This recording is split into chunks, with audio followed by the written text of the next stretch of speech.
Now, here in the UK, rain may be on the way, but the country's most senior fire chief has warned we're not through this yet, as he revealed crews are still dealing with major wildfires in South Wales, Hampshire, Cambridgeshire, as well as the West Midlands. The EU's Climate Monitoring Service has confirmed that Western Europe experienced its hottest June to July period on record, resulting in wildfires, arid fields, shrunken glaciers and low river levels. Further high temperatures are not being ruled out. Well, joining me now is Martin Lyons, a farmer in Cambridgeshire and CEO of the Nature Friendly Farming Network, and Jim Dale, senior meteorologist at British Weather Services and author of Whether or Not and Surviving Extreme Weather. Thank you both very much for joining us on BBC News. Martin, I'm going to begin with you. As any farmer will know, anyone who's been observing the news and the weather of late, how could you avoid it? It is an exceptionally tough time to be a farmer. Tell us about your farm. What type of farm is it and how you've been coping? Yes, we farm in Cambridgeshire. We grow mainly combinable crops, so wheat, barley, beans and oilseed rape.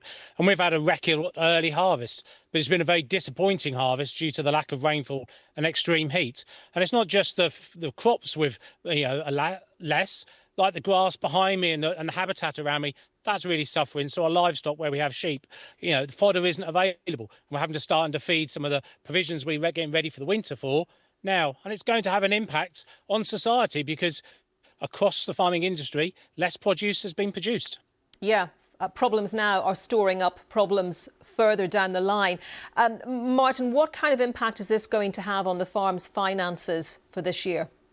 For us, this is the second year we've had extreme dryness and heat, and it's a real, devastating impact, to be honest. Profitability won't be here again. How do we invest in the crop to go forward and keep our business going as climate impacts us harder and harder every year?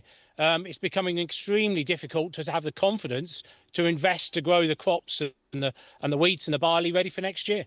I'll come back to that question of how you cope, how you adapt in a minute, but let me bring in Jim Dale now. Jim, we understand there is rain in the forecast.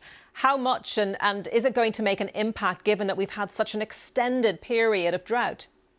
I think the answer is no, it won't make significant impact whatsoever. Yes, in the north, in Scotland, where it's been less drought-ridden, there'll be more rain coming there. If you like, the rain's falling in the wrong places. When I pushed forward the models that we look at, the various ones, the southeast, East Anglia, even the Midlands, South Midlands particularly, we're only seeing around 1 to 4 millimetres, probably in the next 5 or 6, 7 days, and maybe even beyond that. We might even get to the end of the month without seeing anything that's going to amount to an egg cupful. So really, the drought as it stands continues. And I know it's difficult to predict with confidence further ahead, Jim, but do you have any sort of relief in sight for farmers, gardeners, anyone else, all of us who want to see some rain, frankly, about when that might come?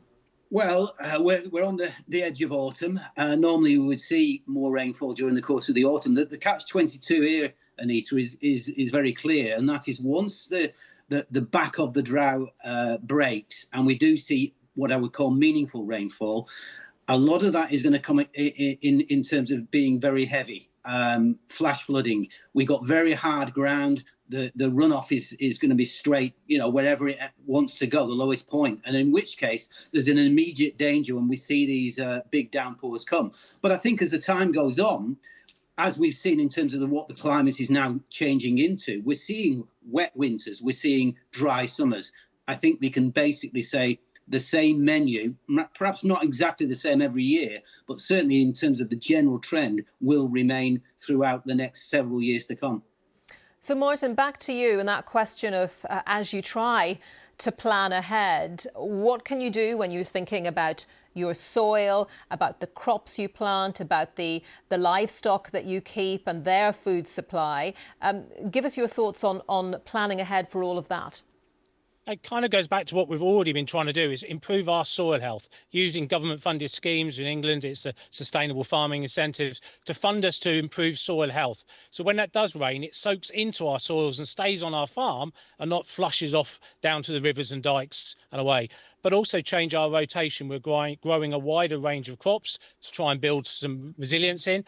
but also our grass species, have them more diverse. So some of those ones with deeper roots, to try and build that resilience in. Because it's not just building it for the drought. We know rain will come, and unfortunately we need the wettest winter possible to be resilient for next year. So we're trying to hold more water in our landscape, dig ponds and clean out ponds. So, but we need you're actively doing that now, thinking, for example, of different grasses. Yeah, definitely. We've been trying to get rid of this. The evidence and the science has been clear. Climate change and impact is going to be affecting me as a farmer who have my farms outside. So I've been trying to get ready, but it's not been giving me enough resilience in these extreme heats. So we've got to think forward, holding more water in our landscape, diverse cropping, having our soil as spongy and as capable of soaking up water when it does fall, and then think about what else do we need to grow in the future. If this continues to come, do we need to start looking at some European crops and other crops? But we need to bake that into food security and food resilience. How do we feed the nation and deliver fibre, timber, water management and nature? One of the things I've seen on our own farm is the impact of wildlife not having water. So we need to think about pollinators and insects that may not be here in abundance next year. So important to the ecosystem, those pollinators. Martin, just a final one to you, if I may. You mentioned there consumers, the people, all of us who eat the products that you produce. What is the impact going to be this autumn and winter in terms of what people find in their supermarkets, their greengrocers, etc.? Unfortunately, a lot of the impacts are baked into the system now. Much of what we're harvesting or will be harvesting in the next few months won't be to the specification as neat and tidy and square or shaped as it should be. And the yields won't be there. Unfortunately, costs will be going up. We'll be relying on other nations to be trying to import, but they've also been impacted. We need supply chains alongside government to make sure as much as the produce we produced in the UK is on dinners, plates and shelves for the UK consumer to consume.